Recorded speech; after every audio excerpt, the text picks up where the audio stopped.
Anyway, thank you very much. We've got a lot of news, and we're starting with our big story. And Mexico, the country, is teaming up with the United States to try to stop that migrant caravan as thousands, perhaps as many as 4,000, inch closer to our American border. It comes as a brand new report shows a record number of illegal families are crossing into the United States. Is this unbelievable? Didn't you think at one point we'd solve this problem? Griff Jenkins joins us live in Washington as the president slams Democrats for the country's weak border laws. Griff, here we go again.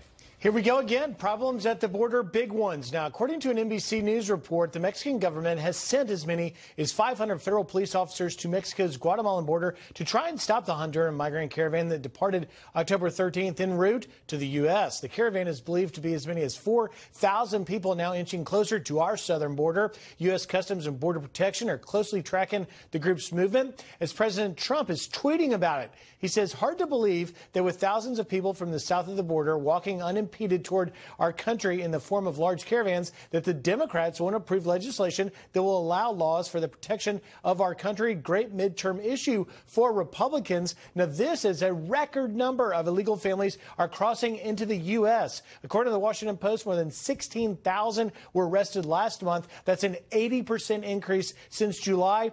Yesterday, guys, sources in the heaviest trafficked sector of the entire U.S.-Mexico border, the RGV sector, blowing my phone up, telling me that they are seeing increases as many as 300% in family units compared to October last year. Now, back to that caravan. Should they reach our border, they're expected to cross somewhere between Texas and California. Secretary of State Mike Pompeo will travel to Mexico tomorrow to meet with his Mexican counterparts to try and stop this caravan, as President Trump threatened Central American countries like Honduras with stopping aid over allowing this caravan to advance. Very fluid situation, guys. Wow, thanks, Griff. Appreciate it. Meanwhile, on top of that, Guatemala says, okay, I got the message, Mr. President. I want to keep the $63 million that you give us, so I'm going to try to stop them. They march right through, and they continue to pick up steam. They have families. They're also coming from crime-ridden areas of Honduras, which makes me wonder two things. I feel bad. Maybe they're running. Also, I wonder if there's some of these criminals mixed in with these families, so when you come here, you pretend to be somebody else. The president of Honduras has accused unnamed political groups of organizing the caravan based on lies. He said there are sectors that want to destabilize the country, but we will be decisive and we will not allow it. And here's the thing. While both the countries have said to the people on the caravan, yeah, come home.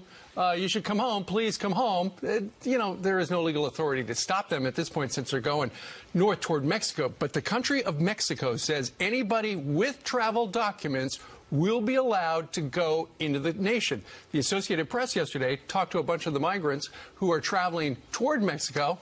Not a single one of them had any papers. They said there were some of the ones who do have the papers or do have their license. They were putting them in Ziploc bags with their valuables. And they need a passport. Well, I don't know if it included passports, but I read one interview, and a woman was carrying her baby, and she put everything in her Ziploc bag, and she said, that's all I have. And some people, they don't have cars, and some people were trying to help them. Don't. It was President Obama who knew when the surge happened at the border.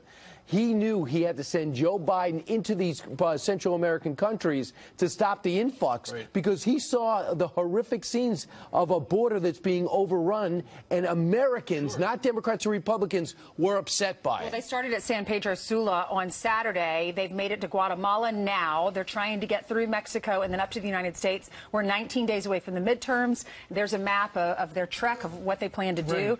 And we're only 19 days away from the midterms. So this is going to be this is going to be a big topic because they're probably going to get to the U.S. around that date, around the midterm election. They are currently 1,300 miles away. And unlike the previous administration, which did not ask Mexico to stop them, this one has. Newt Gingrich says come the first Tuesday in November, this election is going to come down to two words, Kavanaugh and caravan.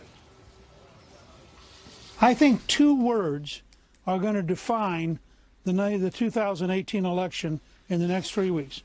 One is Kavanaugh, and the other is caravan. Anger over how the left smeared, engaged in character assassination, lied, used bullying tactics with Judge Kavanaugh is going to be one part of this. And the degree to which the left is eager to have 3,000 people in a caravan cross the American border, break American law, recognizing that if that happens, the next caravan will be even bigger. And I think those will end up being the reasons the Republicans keep the House and dramatically increase the number of senators they have. So it comes down to a simple question regarding the Republicans and the Democrats, because it's clear.